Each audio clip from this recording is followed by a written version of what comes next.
প্রথমে মাচার হাইট অনুযায়ী আপনি বাঁশগুলোকে ফালি করে নেবেন।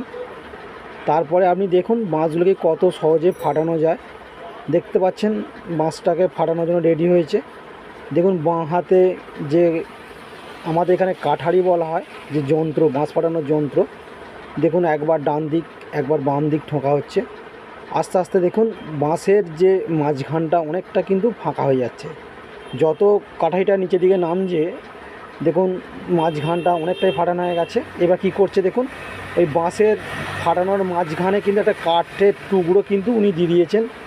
বাম হাতে ধরে ডান হাতে ঠুকছেন, দেখুন সহজেই গাঁটগুলো ফেটে গেল এবং বাঁশটা ফালি হয়ে গেল।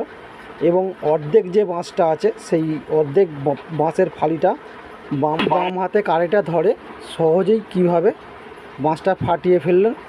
দেখুন আপনারাও এইভাবে সহজেই বাঁশগুলোকে ফাটিয়ে ফেলুন, দেখবেন খুব সহজেই ফাটা।